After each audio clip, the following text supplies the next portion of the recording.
नमस्ते फ्रेंड्स। मैं नवनीत चतुर्वेदी।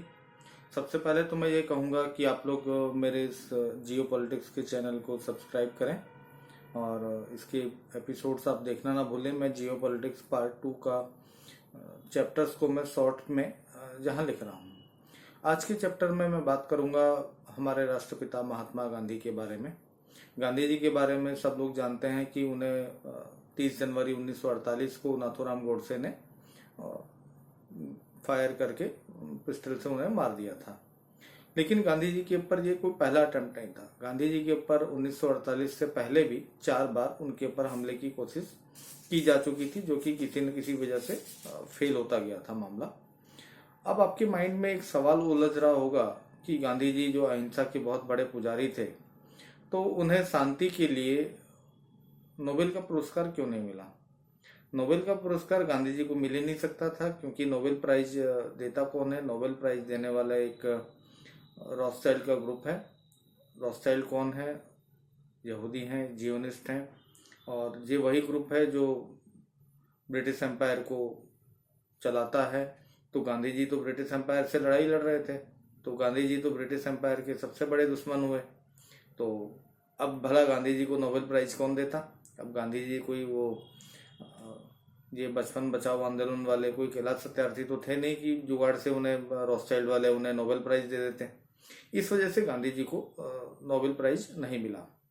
अब मैं बात करता हूँ इजराइल यहूदी। तो गांधी जी का ये कहना था, आपको याद होगा कि 30 जनवरी 1948 में गांधी जी की हत्या के मात्र 3-4 महीने बाद मई 1948 में इजराइल को एक अलग देश के रूप में मान्यता मिल गई थी। लेकिन हमारे राष्ट्रपिता महात्मा गांधी जी और हमारे first prime minister Jawaharlal Nehru दोनों ही इजराइल को एक अलग देश नहीं देना चाहते थे। उनका ये मानना था कि जब एक क्रिश्चियन फ्रांस में पैदा हुआ तो उसे हम फ्रेंच कहते हैं, एक क्रिश्चियन इंग्लैंड में पैदा हुआ तो उसे अंग्रेज कहेंगे, एक क्रिश्चियन स्पेन में पैदा होगा तो स्पेनिश कहेंगे, एक क्रिश्चियन अमेरिका में पैदा होगा तो अमेरिकन कहेंगे। तो उसी तरह से जब एक जीव यानी कि यहूदी यदि फ्रांस में पैदा हुआ, अमेरिका में पैदा हुआ, तो वो अपने आप को अमेरिकन और फ्रांसीसी क्यों नहीं बोलता? वाई उनको एक अलग देश इजराइल क्यों चाहिए? उन्हें फिलिस्तीन क्यों चाहिए? गांधी और नेहरू का यह मानना था कि फिलिस्तीन के ऊपर अरब का हक है और फिलिस्तीन अरब के पास में रहना चाहिए।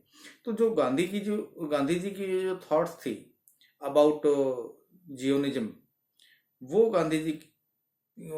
वो गांधी जी के दुश्मनों को पसंद नहीं आई। दैट्स वाई गांधी जी के बार बार असैसिनेशन के अटेम्प्ट किए गए।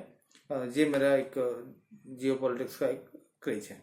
अब जैसा कि आप जानते ही हैं कि हमारी जो नई प्रेजेंट जो सरकार है, उसे बार बार इतिहास में छेड़छाड़ करना उसको पसंद आता है। लास्ट ईयर गांधी जी की 150 साल की जयंती हो रही थी, और 2019 में गांधी जी की बर्थ एनिवर्सरी के 200 साल हुए थे। तो सितंबर 2019 के अंदर इजराइल के एक शहर में एक चौराहे पे गांधी जी की एक प्रतिमा का अनावरण किया गया, जिसमें इजराइल के मेयर और हम वहाँ के जो हमारे इजराइल में जो भारत के जो दूतावास हैं उनके अधिकारी शामिल थे। गांधी जी की प्रतिमा का आवरण हुआ और गांधी जी का लिखा हुआ एक 1937 का लेटर, जो उन्होंने बॉम्बे जियोनिस्ट एसोसिएशन के अध्यक्ष को कभी लिखा था, एज ए कर्टसी लेटर था वो, कि भाई आज आप लोगों का वो इजरायली नया साल है, तो मैं आपको हैप्पी न्यू ईयर कह देता हूँ। तो उस लेटर को बेस बना करके इजराइल वालों ने और हमारा एक प्रोपेगेंडा करना शुरू किया कि गांधी जी जो है वो इजराइल को बहुत पसंद करते थे और वो एक इजराइल को एक अलग कंट्री के रूप में देखना चाहते थे। और गांधी जी के जो डॉक्टर्स जो थे वो भी यहूदी थे। इस तरह से उन्होंने कुछ प्रोपोगेट करके ये कहना शुरू किया कि गांधी जी इजराइल समर्थक थे, जबकि ऐसा नहीं है। जेरूसलम पोस्ट के अंदर एक इजराइल के ही एक जर्नलिस्ट ने इसको कंडेम किया और उसने बोला कि नहीं, Gandhi was not a Zionist. Gandhi ji actual में यहूदी कंट्री इजराइल को अलग देश के रूप में मान्यता नहीं देना चाहते थे। तो ये जो एक पूरा मेरा जो पार्ट 2 में जो चैप्टर है, महात्मा गांधी और यहूदी और इजराइल एंड रॉथस्चाइल्ड, तो इसके ऊपर इस चैप्टर के अंदर मैं डिटेल में बताऊंगा कि जो हमारे वीर सावरकर साहब और नाथूराम गोडसे, इन लोगों ने जो गांधी जी की जो हत्या की, सावरकर के ऊपर तो खैर हत्या का आरोप ही लगा था, लेकिन वो प्रूव नहीं हो पाया था।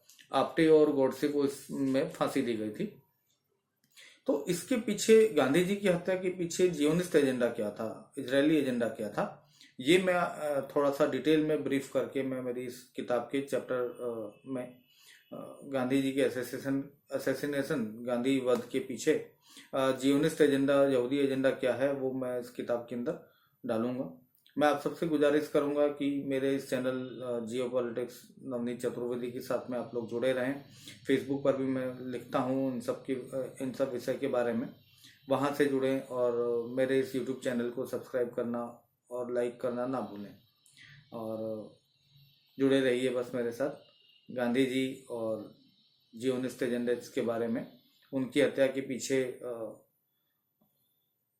इजरायली कनेक्शंस क्या था, वो मैं इस मेरी बुक में डिटेल के अंदर डालूंगा। Thank you. जय हिंद।